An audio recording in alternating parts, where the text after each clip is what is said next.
Recently, there's been a prevalence of QR codes in most of the digital campaigns that we've seen. What's your view on the QR code? Very interesting. We're actually using them with a couple of clients at the moment.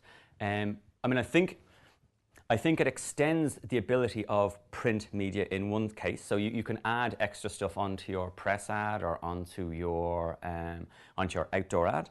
I'm surprised that the outdoor companies aren't more behind it, because to me it's a great way to kind of deliver extra value if you're selling a kind of a poster site. We've seen stuff like Mazda did it, I think, very, very effectively with their app and Metro, and I think that was sparked by a QR code, I think, in it. We've used it for a couple of times with clients in terms of actually brochures and point of sale, where you can actually have obviously like within a retail environment, you can have an individual product, you can have a price tag on that. That price tag has a QR code, and basically because you can control where the QR code is pointing to, you can either deliver a time-sensitive voucher or an offer, or kind of some extra product information, or kind of competition entry. So we've found it very, very effectively for doing that. But also our clients have been using it for reducing their paper footprint, their carbon footprint, because you can reduce the size of a printed brochure by including QR codes in it. And it's one of those things like selective perception. The first time you're doing it, you're watching it, you're seeing who else is kind of doing it, and we weren't the first by any manner of means, but you're going to be one of the first who are doing it, and now I see them everywhere. And it seems to be that this year a tipping point has been kind of reached in QR codes. I think we're only seeing the beginning of them. I think the big thing about QR codes that's holding them back from being everywhere is obviously smartphone penetration and also Wi-Fi availability just in and around the places. I mean, the example is before South Korea. That's great for South Korea because they've literally got Wi-Fi everywhere. We don't yet. When that happens, I think QR codes or whatever is the next technology that replaces them will be ubiquitous. It will be everywhere, and you will be able to get context relevant information about any commercial message you see once it's in some form of a printed format, I would expect. I mean, I personally love them. Obviously, you need a smartphone to read a QR code. What do you think about apps at the moment, and where do they fit into most brand strategies and advertising campaigns? I think this is, for those of you in the future kind of watching this, this is 2011. So the Budweiser app would be the big one I think everyone's talking about this summer. Relating into Irish weather, very, very good. Kind of it's a great kind of topic. I think that's a great idea, because that takes something that Irish people talk about naturally anyway, the weather, and puts them onto the phone, and then also links it then into an incentive to purchase. So to me, that's a virtuous cycle. So they've pretty much picked, and they've done it the right way. So love the Budweiser app. I think it's fantastic.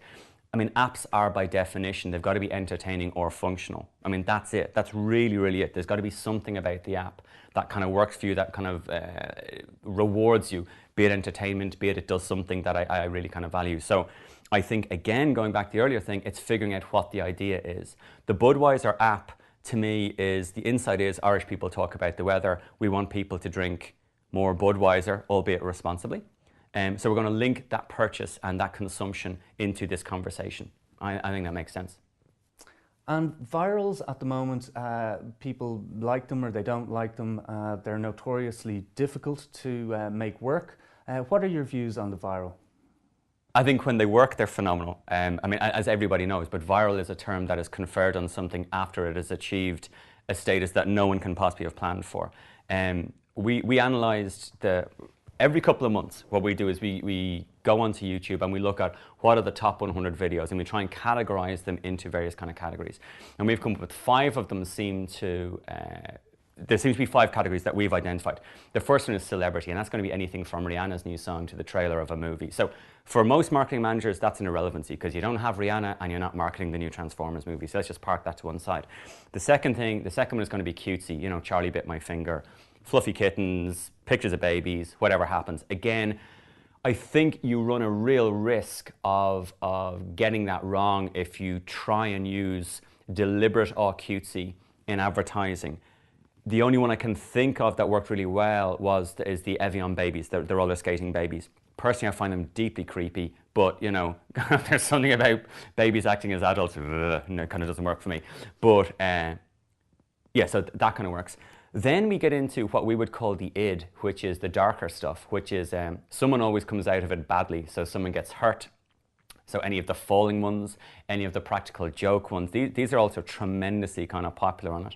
We then have another category that we would call a beautiful waste of time, which would be stuff like the Diet Coke and Mentos, the guys who tip over the mattresses, and people who have got so much time in their hands and they've come up with such a niche, tiny thing, but they've amplified it and specialized in it that it's wonderful and it's great to behold.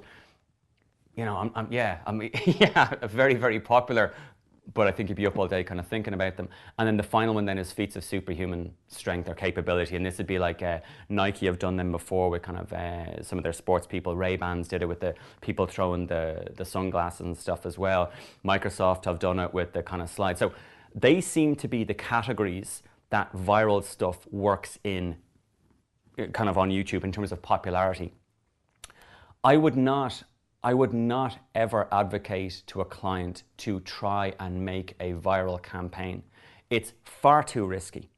Like my job is to basically change my clients' customers' behavior. So our company has been successful when some metric is changed. Frequently it's sales.